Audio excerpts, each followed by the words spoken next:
सहमति यानी हाँ, ये शब्द सुनने में कितना सीधा लगता है ना? लेकिन क्या हर हाँ का मतलब कानूनी तौर पर भी हाँ होता है? आज हम भारतीय न्याय संहिता की धारा 28 को समझेंगे, जो ये बताती है कि कब एक हाँ असल में हाँ नहीं मानी जाती। ये सवाल जितना सुनने में आसान लगता है ना, असल में उतना है नहीं, और कानून के लिए इसका सही जवाब जानना बहुत बहुत जरूरी है। चलिए देखते हैं कि ऐसा क्यों है। तो इसी कंफ्यूजन को दूर करने के लिए भारतीय न्याय संहिता में आया है सेक्शन 28। ये सेक्शन एक बिल्कुल साफ सुथरा फ्रेमवर्क देता है जो बताता है कि कब हाँ को कानूनी तौर पर हाँ नहीं माना जाएगा।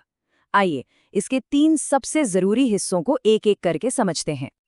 तो सबसे पहले कानून उस सिचुएशन को देखता है जहां सहमति तो दी गई, पर सवाल ये है कि क्या वो सच में अपनी मर्जी से दी गई थी। और यहीं पर डर और गलतफहमी की भूमिका सामने आती है। कानून यहाँ 2 खास शब्दों पर फोकस करता है। पहला है चोट का डर, मतलब किसी को डरा धमकाकर, चाहे वो फिजिकल हो या मेंटल, उससे सहमति लेना। और दूसरा है तथ्य की गलतफहमी, मतलब किसी को धोखे में रखकर या झूठ बोलकर हाँ कहलवा लेना। अब यहाँ एक बहुत ही दिलचस्प बात है। कानून सिर्फ ये नहीं देखता कि सहमति डर या धोखे से दी गई थी। नहीं, ये भी जरूरी है कि जो दूसरा व्यक्ति है उसे ये पता हो या कम से कम अंदाजा हो कि सामने वाला डर की वजह से हाँ कह रहा है। तो मतलब ये एक 2 वे टेस्ट है, एक 2 तरफा जांच। तो पहली शर्त थी बाहरी दबाव के बारे में, मतलब डर और धोखे के बारे में। अब कानून आता है दूसरी शर्त पर। ये फोकस करती है व्यक्ति की अपनी आंतरिक स्थिति पर, मतलब उसकी समझने की क्षमता पर। यहाँ कानून 2 खास सिचुएशंस की बात करता है। एक है विकृत चित्त, यानी अनसाउंडनेस ऑफ माइंड, कोई ऐसी मानसिक स्थिति जिसमें इंसान सही गलत का फैसला नहीं कर सकता।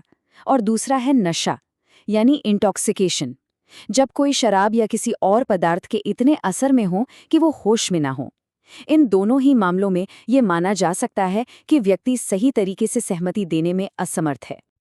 देखिए, कानून के लिए ये समझना बहुत जरूरी है कि व्यक्ति को 2 बातें साफ साफ पता हों।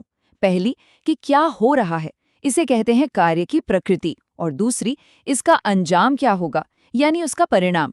अगर कोई इन दोनों में से एक भी बात को समझने की हालत में नहीं है, तो उसकी हाँ को कानूनी तौर पर वैध नहीं माना जा सकता। और अब आते हैं आखिरी और तीसरी शर्त पर। यहाँ पर कानून किसी की दिमागी हालत या डर को नहीं देखता, बल्कि उम्र के आधार पर एक बहुत ही सीधी और साफ लाइन खींच देता है। और वो उम्र है 12 साल। जी हाँ, कानून यहाँ बिल्कुल क्लियर है।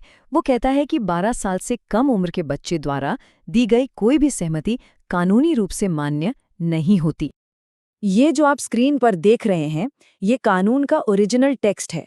नियम बहुत सीधा है, पर इसमें एक छोटा सा क्लॉज है, जब तक कि संदर्भ से इसके विपरीत प्रतीत न हो। अब इसका मतलब ये है कि कानून कुछ बहुत ही असाधारण रेयर मामलों में अपवाद की गुंजाइश रखता है, लेकिन आमतौर पर नियम बिल्कुल सीधा है। तो चलिए, अब तक जो हमने समझा उसे एक साथ रखकर फटाफट रिवाइज करते हैं। देखते हैं कि सेक्शन 28 के तहत अमान्य सहमति के वो 3 अलग-अलग पिलर्स कौन से हैं। तो एकदम सिंपल शब्दों में कहें तो सहमति 3 मामलों में अमान्य है। पहला, जब ये डर या धोखे से ली गई हो। दूसरा, जब व्यक्ति नशे या किसी मानसिक स्थिति के कारण उसे समझने की हालत में ना हो। और तीसरा, जब सहमति देने वाले की उम्र 12 साल से कम हो। यही 3 स्तंभ हैं जो सेक्शन 28 का पूरा आधार बनाते हैं। तो हमने ये तो देख लिया कि जब कानून साफ होता है तो कन्फ्यूजन की कोई जगह नहीं बचती। और ये हमें एक बहुत ज़रूरी सवाल पर लाकर छोड़ता है।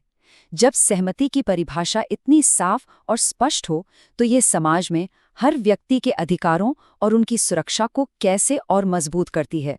इस पर ज़रूर सोचिएगा।